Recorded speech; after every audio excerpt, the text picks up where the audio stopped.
Yeah coming coming.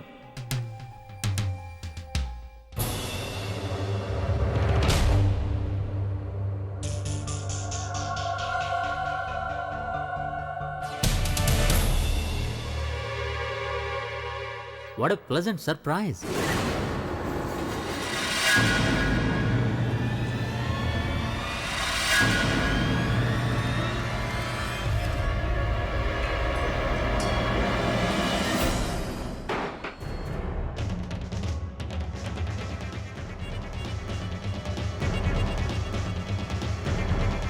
నేను నిన్ను అడగొచ్చా, నువ్వు హాస్పిటల్కి ఏం చేయడానికి వచ్చావని? చెప్పాల్సిన అవసరం ఉందా? నీకు యాక్సిడెంట్ జరిగింది కాబట్టి ఎలా ఉందో అడగడానికి వచ్చాను. కానీ బహుశా నువ్వు మర్చిపోయినట్టున్నావు మిస్టర్ నిఖిల్. నువ్వు మా ఇద్దరికి మాటిచ్చావు. నువ్వు మాటిచ్చావు తను చుట్టుపక్కల ఎక్కడా కనిపించవు అని. దాని కారణంగా అన్నయ్యకి గాని నా ఫ్యామిలీకి గాని ఎలాంటి అనుమానం రాదు మీ ఇద్దరు రిలేషన్ గురించి అని. నాకు గుర్తుంది. బహుశా నువ్వే మర్చిపోయినట్టున్నావు. నువ్వు కూడా నాకు చెప్పావు తన్ను అభిని కేవలం తన డబ్బు కోసమే పెళ్లి చేసుకుంటుందని, పెళ్ళైన తర్వాత తను అభిని వదిలేస్తుంది అని. అయితే అంటే ఏంటంటే నువ్వు ఒక తండ్రి ఫీలింగ్స్ ని ఎప్పటికీ అర్థం చేసుకోలేవు. ఈ రోజు వరకు నేను ఇంటర్ఫియర్ కాలేదు అయ్యనా? లేదు. కానీ ఎప్పుడైతే తన్నుకి యాక్సిడెంట్ జరిగిందని నాకు తెలిసిందో, తన పరిస్థితి బాలేదని, నా బిడ్డ పరిస్థితి బాలేదని తెలిసిందో, అప్పుడు నేను వెంటనే వచ్చాను. I was shock. ఇలాగేనా నా బిడ్డను చూసుకునేది? నేను నా బిడ్డకి ఎట్టి పరిస్థితుల్లో ఎప్పటికీ ఏమీ జరగనివ్వను. అర్థమైందా? అయితే నువ్వేమనుకున్నావు? నేను ఆ బిడ్డని చంపాలనుకున్నాను. ఒకవేళ నీకు అంత కంగారుగా ఉంటే నా గురించి నువ్వు వాళ్ళకి ఫోన్ చేసి అడుగుండొచ్చు. కానీ లేదు, డైరెక్ట్ హాస్పిటల్కి వచ్చావు నన్ను టెన్షన్ పెట్టడానికి. నువ్వు అభిని కలిసి ఆ విధంగా మాట్లాడినందుకు తనకు ఆల్మోస్ట్ అనుమానం కూడా వచ్చింది. అరే, తనకు అనుమానం వస్తే ఏంటి, రాకపోతే ఏంటి? తనకు నిజం తెలిసినా కూడా నాకు ఎలాంటి నష్టం లేదని నేను నీకు ముందే చెప్పాను. నష్టం తప్పకుండా కలుగుతుంది. ఎందుకంటే ఒకవేళ అన్నయ్యకి తెలిసిందంటే అప్పుడు నీతో పాటు తనుని వదిలిపెట్టడు, అలాగే నీకు పుట్టబోయే బిడ్డని కూడా. బెదిరిస్తున్నావా? నో స్వీట్ హార్ట్, వార్నింగ్ ఇస్తున్నాను. మేము నీకు ఎలా చెప్తావో నువ్వు అలా చేయాలి అని వార్నింగ్ ఇస్తున్నాను. లేకపోతే అది నీకు మంచిది కాదు అని. నోర్మయ్, నీ లెక్చర్ నీ కాపు అర్థమైందా? అయినా నాకు నా బిడ్డకి అడ్డుగా రావడానికి మధ్యలో నువ్వెవరు అసలు? నా ఫ్రెండ్తో ఇలా మాట్లాడడానికి అసలు నీకెంత ధైర్యం? నేను నీకు ముందే చెప్పాను, ఇప్పుడు మళ్ళీ చెప్తున్నాను. ఒకవేళ నన్ను కలవడానికి ప్రయత్నం చేసినా సరే నేను నేనేం చేస్తానో నాకే తెలీదు. ఏం చేస్తావా? ఏం చేస్తావు నువ్వు? తన్ను అది నా బిడ్డ, తన గురించి నేను ఆలోచిస్తాను. ఓ, ఇది నీ బిడ్డ కాబట్టి దీని గురించి నీకు చాలా ఆలోచన ఉంది. ఓకే,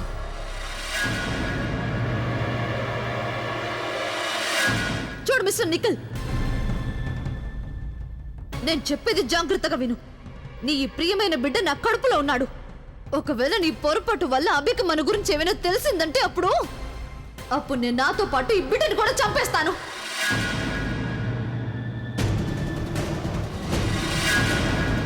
జరుగు, కాస్త పక్కకు జరుగు. ఓకే తను just relax. Okay, calm down.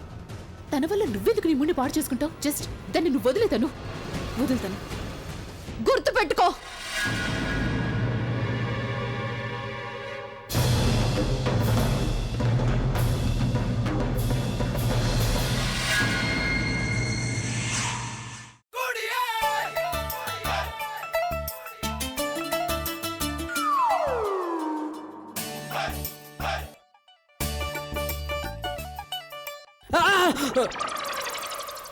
నువ్వు అసలు ఏం ఆలోచిస్తున్నావు? నేను ప్రేమిస్తున్నాను, కానీ నువ్వేమో ప్రేమకు బదులు బాధ పెడుతున్నావా? ఒక్క నిమిషం. మిస్టర్ ప్రవీణ్ కుమార్, మనకి పెళ్లి జరిగినప్పుడు మాత్రమే నువ్వు అలా ఆలోచించు. ప్రస్తుతానికి నీ వేలు మాత్రమే కాలింది. నెక్స్ట్ టైం మాత్రం నీ చెయ్యి, నీ మొహం మొత్తం కాలిపోతుంది. అర్థమైందా? అలా చేస్తే నేను ఊరుకుంటానా? నేను నీకు దొరుకుతానని నీకు అనిపిస్తుందా? ఇప్పుడే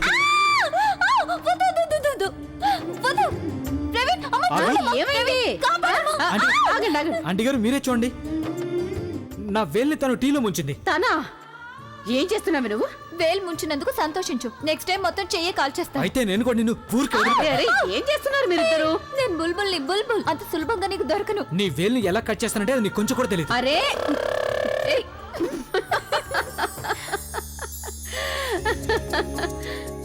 అమ్మా, నువ్వెప్పుడు ఇలాగే నవ్వుతూ ఉంటే జీవితాంతం నేను ప్రవీణ్ కొట్టుకోవడానికి సిద్ధంగా ఉంటామమ్మా. అవును ఆంటీ గారు, మీరు నవ్వుతుంటే చాలా అందంగా ఉంటారు. తల్లి కళ్ళ ముందు తన పిల్లలు సంతోషంగా ఉన్నా లేక గొడవ పడుతూ ఉన్నా అల్లరి చేస్తున్నారంటే ఆ తల్లి మొహంలో ఎప్పుడూ చిరునవ్వే కనిపిస్తుంది కదా.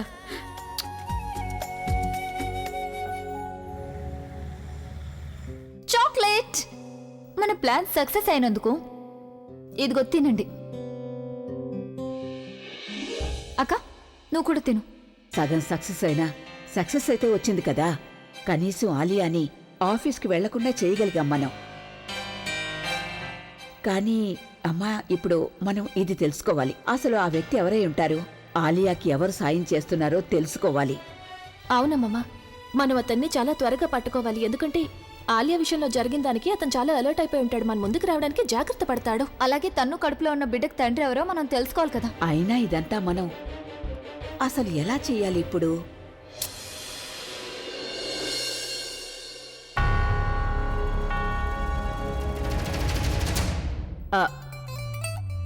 లేదు, ఇలా జరగకూడదు. నేను మీ ఇద్దరి ప్లాన్లో ఎప్పటికీ భాగస్వామిని కాలేను.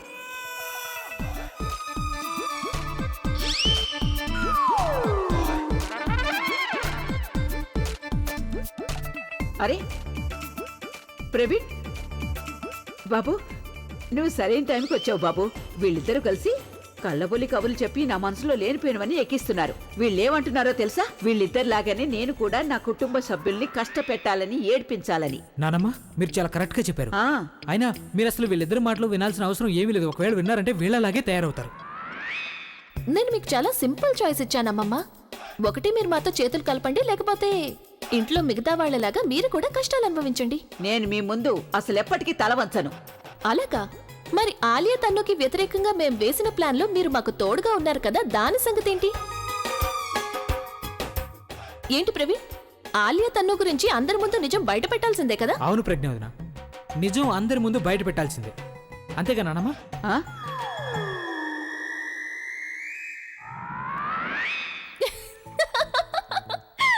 మీరందరూ ఎందుకు నవ్వుతున్నారు? అమ్మమ్మ, మీరు మీ మొహాన్ని అద్దంలో చూసుకున్నారంటే అప్పుడు మాకంటే ఎక్కువగా నవ్వుతారు. ప్రవీణ్ కి కూడా మన గురించి మొత్తం అంతా తెలుసు.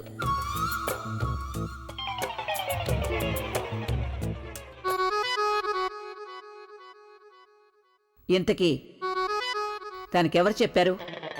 మేమే చెప్పామమ్మమ్మ. ఎందుకు చెప్పారు?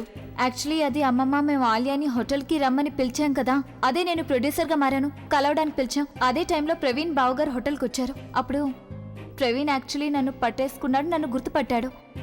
ప్రవీణ్ మా గురించి బావగారికి నిజం చెప్పే ముందే మేమిద్దరం ఏమనుకున్నామంటే ప్రవీణ్కి నిజం చెప్పేస్తే మంచిదని, లేకపోతే అంత ప్రాబ్లం అవుతుందని. అందుకే మాకు వేరే దారే కనిపించలేదు. పోనీలే, మంచిదే అయ్యింది. కనీసం అభి తరపు నుంచి ఒక వ్యక్తి మనతో పాటు చేతులు కలిపాడు కదా. ఇలా చూడు బాబు, నువ్వు అభికి చెప్పొద్దు. నానమ్మ, ఏంటి మీరు ఇలా మాట్లాడుతున్నారు? మీరు కంగారు పడకండి. మీరు ఏం చేసినా అభి మంచి కోసమే కదా చేస్తున్నారు. ఇప్పుడు మన టీం ముందు బావగారి శత్రువులు ఎవరైతే ఉన్నారో వాళ్ళు అస్సలు తప్పించుకోలేరుక. అవును బుల్బుల్, ఇప్పుడు ఈ ప్లాన్ ని మనం అందరం కలిసే పూర్తి చేయాలి. ప్రజ్ఞోదన, ప్లాన్ కాదు, మిషన్. ఇక ఈ మిషన్ని పూర్తి చేయడానికి నేను నా ప్రాణాలనైనా పనంగా పెడతాను, కానీ అభికి ఎలాంటి సమస్య రాకుండా చూసుకుంటాను.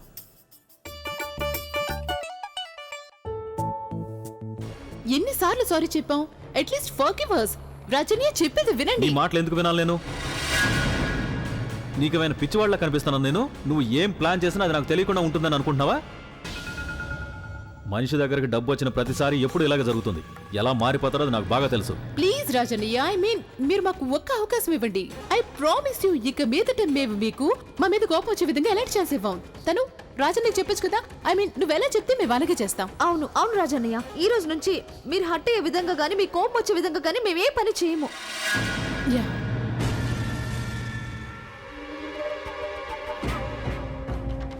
ఆఖరి అవకాశం ఇస్తున్నాను నేను. ఈసారి మీరిద్దరూ ఏం ప్లాన్ చేసినా సరే అది నన్ను అడిగిన తర్వాతే చేయాలి. ఆ తర్వాత నాకు సారీ చెప్పే అవకాశం కూడా ఇవ్వను మీకు.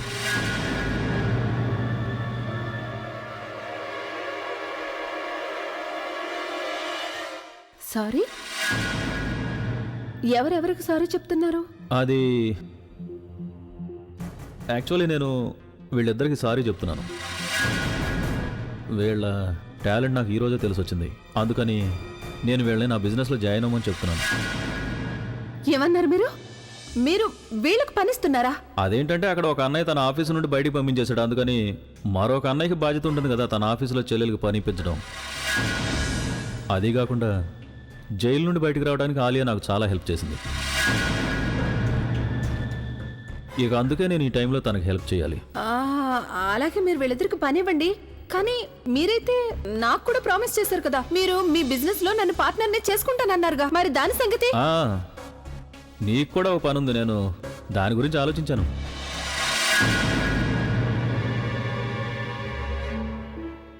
అది యాక్చువల్లీ వైశాలి నాకు బిజినెస్లో హెల్ప్ చేయాలని అనుకుంటుంది. So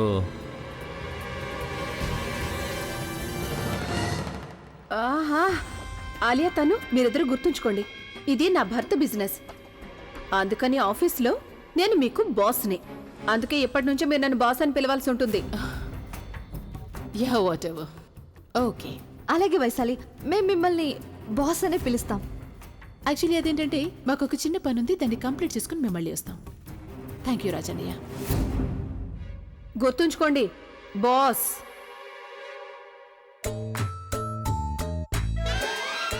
thank you so much.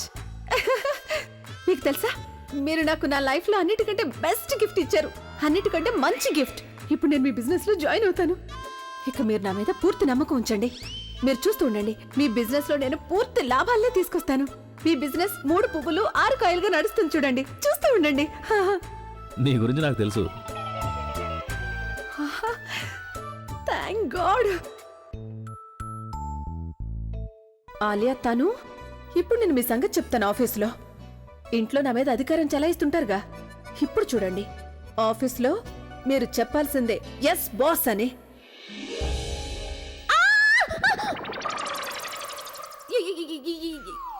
ఏం చేస్తున్నారు మీరు? నన్ను ఎందుకు ఇలా భయపెడుతున్నారు? నేను ఎక్కడ భయపెట్టాను? నేను నా కొత్త లుక్ ని ట్రై చేస్తున్నాను. ఎలా ఉన్నాను ఈ గెడ్డలు మీసాలు పెట్టుకుని? ఇందులో ట్రై చేయడానికి ఏముంది? మిమ్మల్ని చూస్తుంటే అచ్చం అడవి మనిషిలో ఉన్నారు. నేను అడవి మనిషినా? నా సంగతి పక్కన పెట్టు, నువ్వు ఒకసారి ఈ గడ్డ మిసం పెట్టుకోవచ్చు కదా. నేను నిన్ను చూడాలనుకుంటున్నాను, ఎంత భయంకరంగా కనిపిస్తావు ఇందులో. మీకేమైనా మతిపోయిందా? నేనెందుకు పెట్టుకుంటాను? కరెక్ట్, నువ్వెందుకు పెట్టుకోవటం?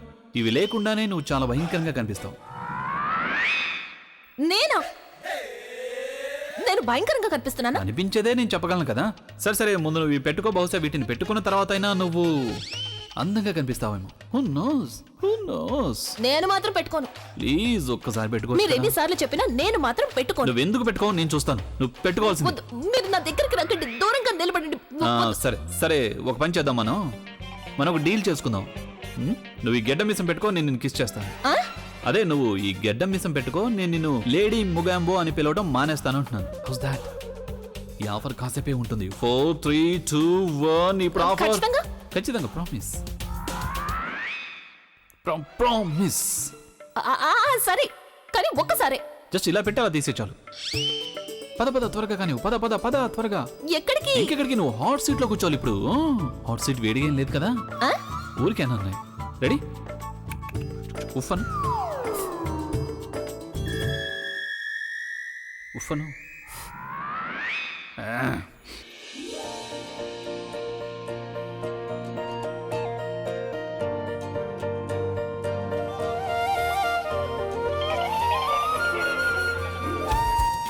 భలే ఉన్నావు నువ్వు.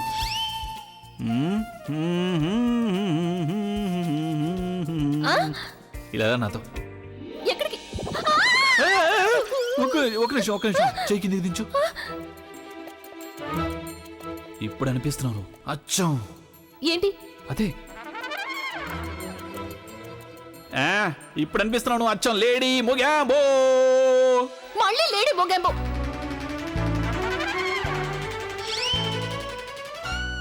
మీరు నాకు మాట ఇచ్చారు, నేను గడ్డం మీసం పెట్టుకుంటే ఆ పేరుతో నన్ను పిలవరు అని. ఇందాకే ఒక్క నిమిషం ముందు అక్కడ. అబద్ధం చెప్పకండి, ఇప్పటికిప్పుడు ఆ ఫోటోని డిలీట్ చేయండి, లేకపోతే నువ్వు నేను చేస్తావు లేడీ మొగాంబో. నేను అది ఏంటి? ఫోటో డిలీట్ చేయండి, లేకపోతే మీ ఫుగ్గి కళ్ళ చూడండి. నువ్వు నా ఫుగ్గి వస్తుంది నన్ను ముట్టుకున్నావు అంటే నేను మీరు నన్ను బెదిరించకండి, నేనే బెదిరిస్తున్నాను. ఫోటో డిలీట్ చేయండి, లేకపోతే కళ్ళ చూడండి. నువ్వు అసలు అలా చేయదు, ప్లీజ్ చేయకు, ప్లీజ్. సరే నేను డిలీట్ చేస్తున్నాను. ఓకే,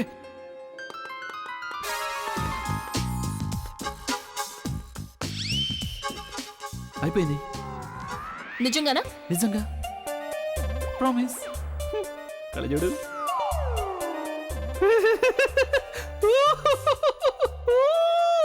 ఎందుకంత నమ్మొస్తుంది మీకు? నువ్వు చాలా పెద్ద బిజినెస్ ఉమెన్ అనుకుంటావు కదా, ఈ డీలో నీకు చాలా పెద్ద నష్టం జరిగింది. నువ్వు ఓడిపోయావు. అంటే అంటే ఏముంది, ఇలా చూడు, ఇప్పుడు ఈ పుగి కళ్ళజోడు కూడా నా దగ్గరకు వచ్చేసింది, అలాగే ఈ లేడీ ముగాంబో కూడా. ఏయ్, ఎందుకు నువ్వు నా ఫోన్ ఇలా ఆక్కుంటున్నావు? ఏం చేస్తావు? ఫోన్ ఇవ్వండి. నేను నీకు అస్సలు ఇవ్వను నీకు. ఏయ్, ఆగండి, నాకు ఫోన్ ఇవ్వండి ప్లీజ్.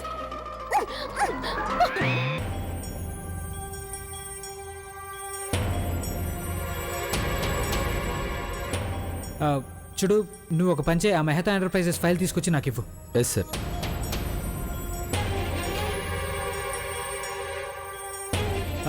ఆఫీస్లో ఎంతమంది ఎంప్లాయీస్ ఉన్నారో వాళ్ళందరూ కాంట్రాక్ట్స్ తీసుకొచ్చి నువ్వు నాకు ఇవ్వు. ఇప్పుడే సార్? ఇప్పటికిప్పుడే కావాలి, త్వరగా తీసుకురా. Okay sir.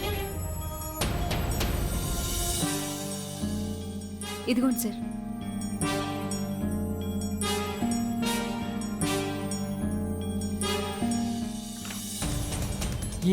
ఈ పేపర్స్ నా సైన్లో కూడా ఎలా పాస్ అయ్యాయి? తెలియదు సార్. సరే, ఇక నువ్వు వెళ్ళు. Okay sir.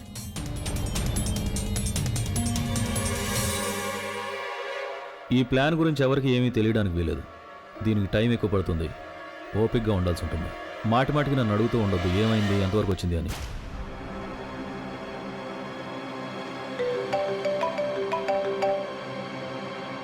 చెప్పు సార్, ఒక న్యూస్ చెప్పాలి. ప్రవీణ్ సార్ ఆఫీస్కి వచ్చిన దగ్గర నుంచి ఆఫీస్ మొత్తం గందరగోళం అయిపోయింది. కంపెనీ డీటెయిల్స్ ఇంకా అన్ని ఫైల్స్ చెక్ చేస్తున్నారు. ప్రతి ఎంప్లాయీ ప్రతి కాంట్రాక్ట్ గురించి అన్నిటినీ. ఇప్పుడు నువ్వు ఎక్కడున్నావు? ప్రవీణ్ సార్ క్యాబిన్ బయట ఉన్నాను. నేను నీకు ఎన్నిసార్లు చెప్పాను ఆఫీసులో ఉండి నాకు ఫోన్ చేయొద్దు అని? ముందు ఫోన్ పెట్టు.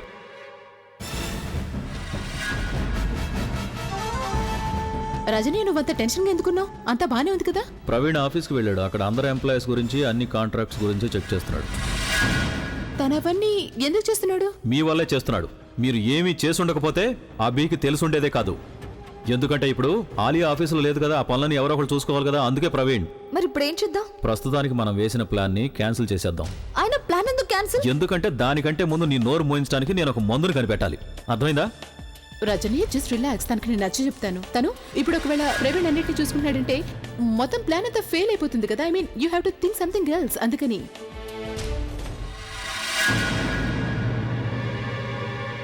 టీతో పాటు పకోడీలు కూడా ఉంటే చాలా బాగుంటుంది. వెళ్ళు, త్వరగా తీసుకురా.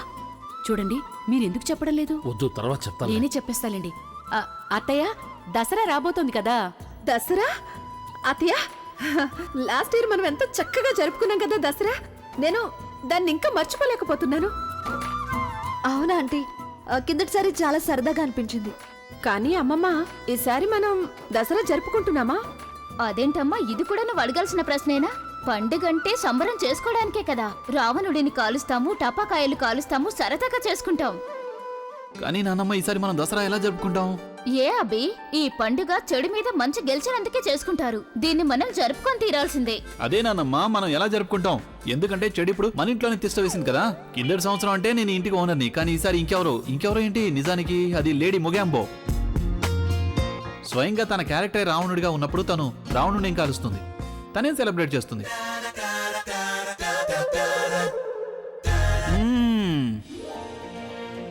రావణుడి పేరెత్తగానే అతని చర్యలు వచ్చేసింది. మీరందరూ ఇక్కడే ఉండడం చాలా మంచిదైంది. నేను మీతో ఒక విషయం మాట్లాడాలి. మనమందరం కిందటిసారి ఎంతో ఘనంగా దసరా జరుపుకున్నాం. ఈసారి కూడా అలాగే జరుపుకుంటాం. ఇన్ఫాక్ట్ నేను స్పాన్సర్స్ కోసం యాడ్స్ కూడా పోస్ట్ చేశాను.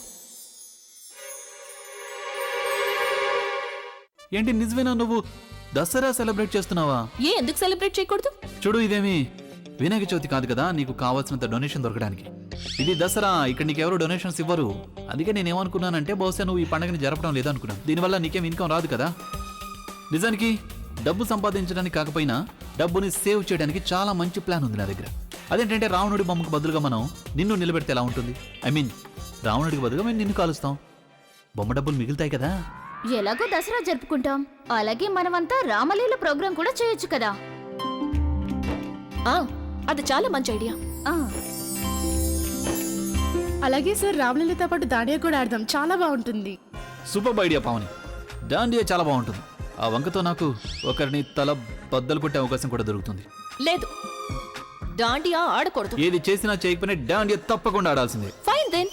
ఎవరికైనా డాండియా ఆడాలనుంటే వాళ్ళు స్పాన్సర్స్ ని తీసుకురండి. స్పాన్సర్స్ దొరికారంటే అప్పుడు డాండియా నైట్ కూడా జరుగుతుంది. ఇది బాగుంది. ఇప్పుడు ఇది ఖాయం అయిపోయింది. మనందరం దసరా, రామలీల, అలాగే నవరాత్రుల్లో దాండియా అన్నిటినీ ఘనంగా చేసుకుందాం. చియర్స్ నానమ్మా. చాలా బాగుంది. Very good. వావ్, నాకు స్వాగతం చెప్పడానికి ఇన్ని చప్పట్ల. ఫెంటాస్టిక్.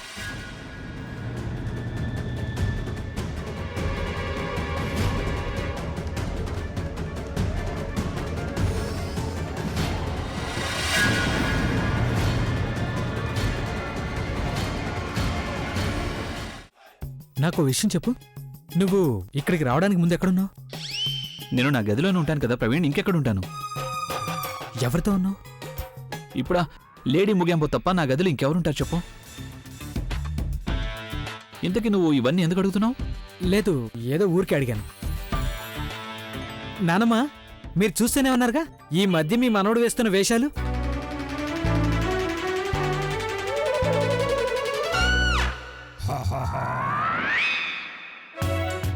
చూస్తుంటే ఈ మధ్య శత్రువులతో పాటు అన్నయ్య ఎక్కువ టైం స్పెండ్ చేస్తున్నాడు, లేకపోతే పార్టీ చేసుకుంటున్నాడని అనిపిస్తోంది.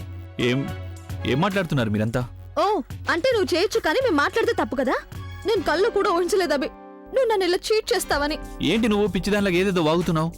బహుశా నిన్ను మళ్ళీ హాస్పిటల్లో జాయిన్ చేయాల్సి ఉంటుందేమో. నీ మైండ్ ఆ యాక్సిడెంట్ తర్వాత పూర్తిగా పోయినట్టుంది.